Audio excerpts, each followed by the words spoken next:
믿기지 않는 광경이에요. 세계 각국의 선수들 사이에서 한국팀을 따라하려는 열풍이 불고 있대요. 처음으로 올림픽 취재를 맡아 설렘 가득한 마음으로 파리에 왔다가 매일 새로운 충격을 받고 있다는 한 여기자가 있습니다. 특히 오늘 그 관계자는 한국팀의 모습을 보고 입이 떡 벌어졌대요. 미국의 기자까지 놀라게 한 한국의 인기, 대체 무슨 일이 벌어지고 있는 걸까요? 지금부터 이 놀라운 이야기의 진실을 파헤쳐 보도록 하겠습니다. 오늘의 사연 시작합니다. 안녕하세요. 저는 레베카 스미스예요. 미국에서 스포츠 기자 3년차로 활발하게 활동하고 있어요. 제가 어떻게 스포츠 기자의 길을 걷게 됐는지, 그리고 어떻게 한국과 인연을 맺게 됐는지 말씀드릴게요. 저는 미국 시카고 근교의 평범한 가정에서 자랐어요. 어릴 때부터 글쓰기를 좋아했지만 정작 무엇을 쓰고 싶은지는 잘 몰랐죠. 그러다 우연히 우리 할아버지의 과거를 알게 됐어요. 우리 할아버지는 6.25 전쟁 참전 용사셨어요. 평소에는 조용하고 말씀이 없으셨는데 어느 날 제가 한국에 대해 물어봤더니 갑자기 이야기 보따리를 푸시는 거예요. 할아버지의 눈빛이 반짝반짝 빛나면서 한국에 대한 추억을 하나하나 들려주셨죠. 레베카, 너는 꼭 삼계탕을 먹어봐야 해. 그 맛은 하시면서 침을 꼴깍 삼키시던 모습이 아직도 생생해요. 전쟁 중에도 한국 사람들의 따뜻한 마음에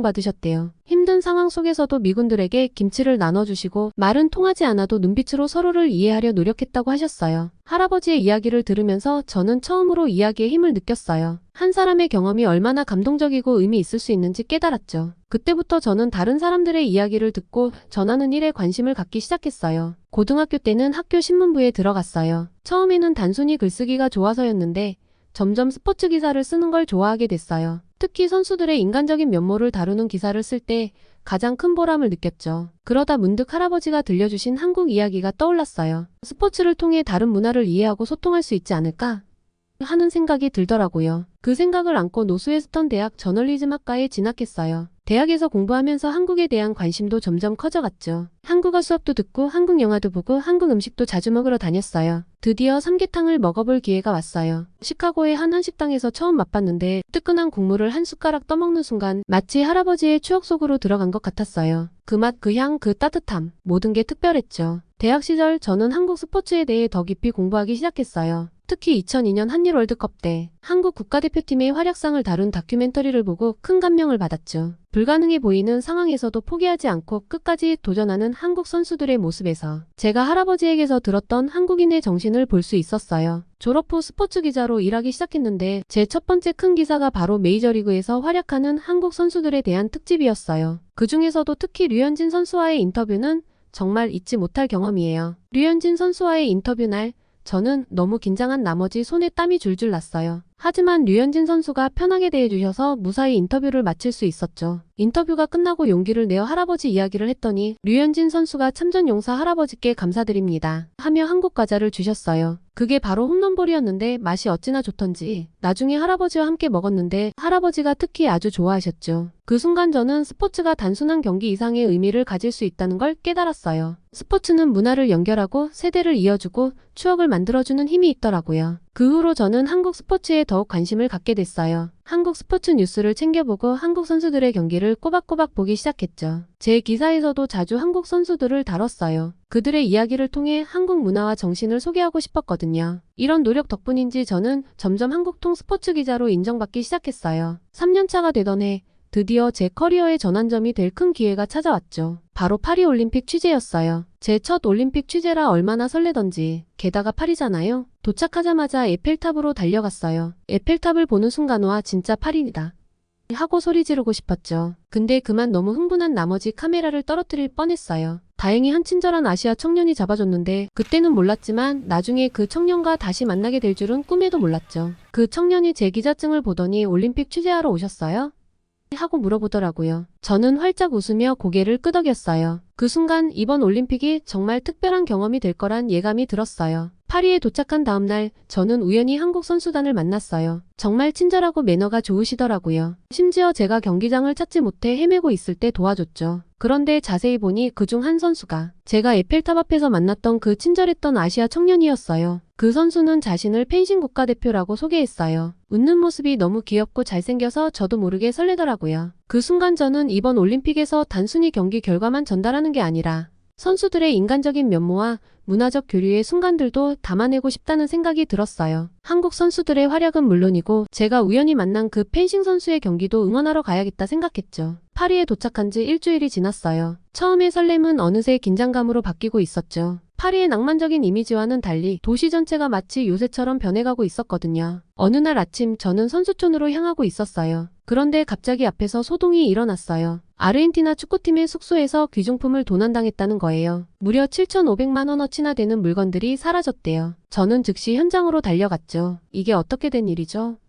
제가 아르헨티나 팀 관계자에게 물었어요. 관계자는 한숨을 쉬며 말했어요. 어젯밤에 일어난 일이에요. 선수들이 훈련을 마치고 돌아왔을 때 발견했죠. 누군가 숙소에 침입해서 귀중품들을 훔쳐갔어요. 이 사건은 빙산의 일각이었어요. 곧이어 일본 럭비 선수들 중 결혼 반지와 현금 등의 물건도 도난당했다는 소식이 들려왔고 호주 하키 대표팀의 코치는 은행 카드를 분실했다며 신고했대요. 저는 이 상황을 취재하면서 점점 더 큰 충격에 빠졌어요. 이곳은 세계 최고의 보안을 자랑하는 선수촌이었는데 어떻게 이런 일이 계속해서 일어날 수 있는 걸까요? 그러던 어느 날 저는 한 프랑스 경찰관과 이야기를 나눌 기회가 있었어요. 그는 익명을 요구하며 저에게 말했죠. 사실 우리도 힘든 상황입니다. 파리의 치안 문제는 오래된 이슈예요. 올림픽 때문에 더 많은 인력을 배치했지만 도시 전체를 완벽하게 통제하기는 불가능해요. 이 말을 들으며 저는 파리의 거리를 떠올렸어요. 에펠탑 주변은 바리케이트로 둘러싸여 있었고 군인들이 총을 들고 순찰을 돌고 있었죠. 낭만의 도시 파리가 마치 전쟁터처럼 변해 있었어요. 취재를 위해 시내로 나갔을 때의 일이에요. 제 앞에서 갑자기 한 관광객의 가방이 날치기를 당했어요. 순식간에 일어난 일이라 아무도 제대로 대응하지 못했죠. 그 모습을 보며 저는 이게 정말 올림픽이 열리는 도시의 모습일까?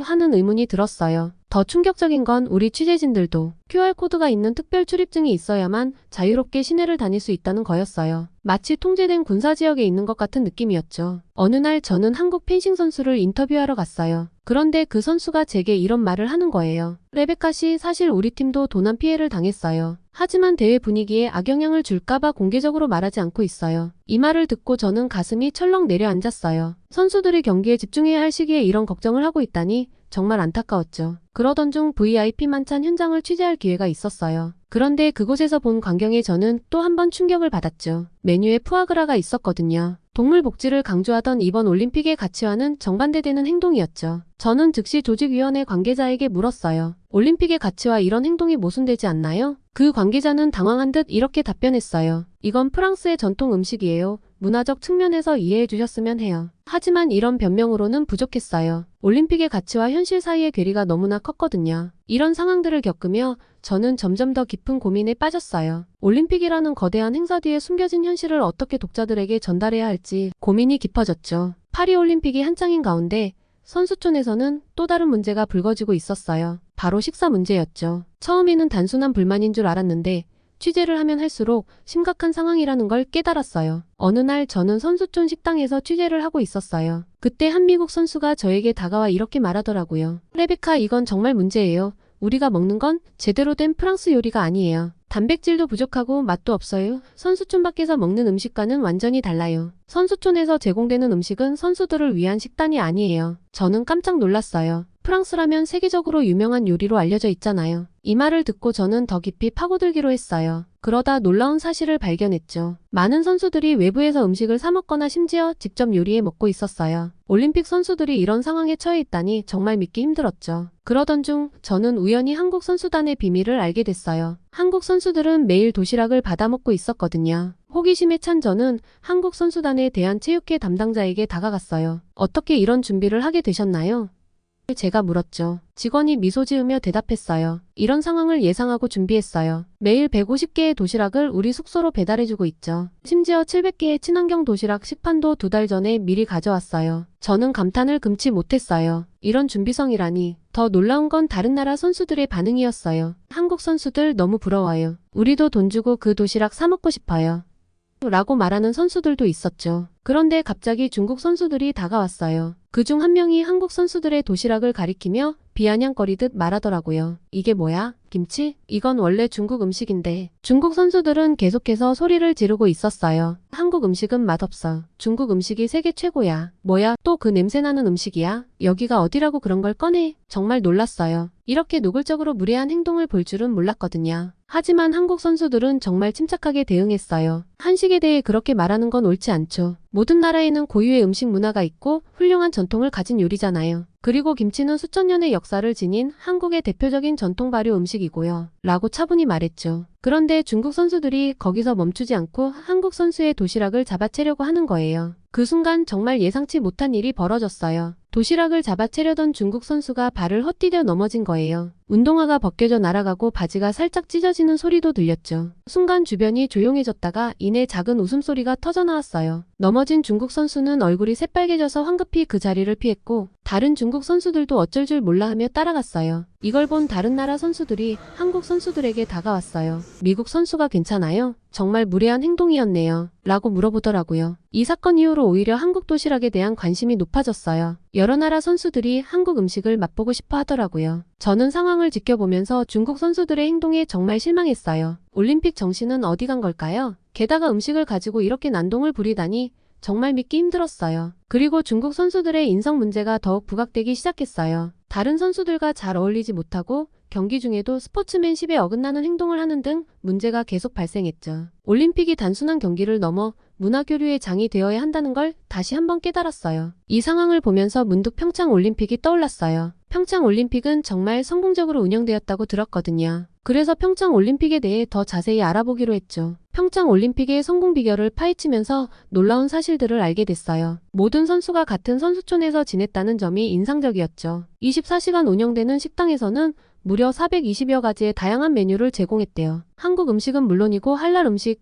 채식주의자를 위한 메뉴까지 세세하게 준비했다고 해요. 게다가 선수들의 편의를 위한 시설들도 정말 다양했어요. 마사지 센터, 네일 서비스, 미용실은 기본이고 당구장, 게임룸 같은 여가 시설까지 갖추었더라고요. 심지어 선수들의 스트레스 해소를 위해 VR 체험관까지 있었다니 정말 대단했어요. 또 하나 인상 깊었던 건 문화교류 프로그램이었어요. 매일 밤 다른 나라의 문화를 소개하는 행사를 열어 선수들 간의 이해를 높였대요. 이런 노력 덕분에 평창 올림픽은 가장 평화로운 올림픽 중 하나로 평가받았다고 해요. 이런 사실들을 알게 되면서 저는 깊은 고민에 빠졌어요. 왜 파리올림픽은 이런 문제들을 미리 예방하지 못했을까? 평창 올림픽의 성공 사례를 참고하지 않은 걸까? 그래서 저는 파리올림픽 조직위원회 관계자를 만나 이에 대해 물어봤어요. 그분은 이렇게 답변했죠. 사실 우리도 평창 올림픽의 성공 사례를 연구했어요. 하지만 파리의 특성과 예산 문제로 모든 것을 그대로 적용하기는 어려웠죠. 그리고 코로나19 팬데믹의 영향으로 준비 과정에서 여러 차질이 있었어요. 이 답변을 들으니 좀 더 이해가 됐지만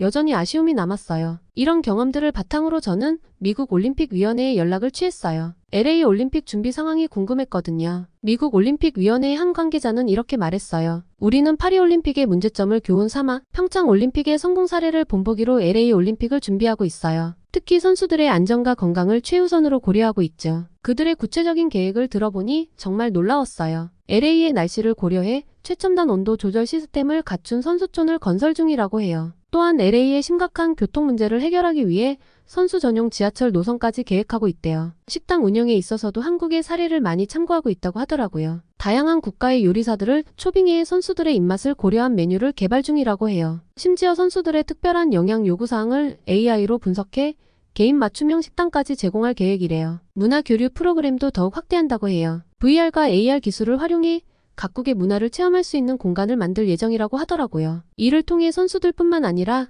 관람객들도 다양한 문화를 경험할 수 있을 거래요. 이 모든 경험을 통해 저는 올림픽이 단순히 메달을 따기 위한 경쟁의 장이 아니라는 것을 깨달았어요. 이는 전 세계가 하나 되는 순간이며 서로의 문화를 이해하고 존중하는 기회이기도 하죠. 어느 날 처음 만났던 그 한국 펜싱 선수를 다시 마주치게 됐어요. 예선을 무사히 통과하고 결승에 진출해 있었죠. 저는 그의 결승 경기를 직접 관람했어요. 치열한 접전 끝에 그는 극적으로 승리를 거두었죠. 경기 후 인터뷰에서 그는 이렇게 말했어요. 이번 올림픽을 통해 스포츠의 힘을 다시 한번 느꼈어요. 국적과 문화의 차이를 넘어 서로를 이해하고 존중하는 것.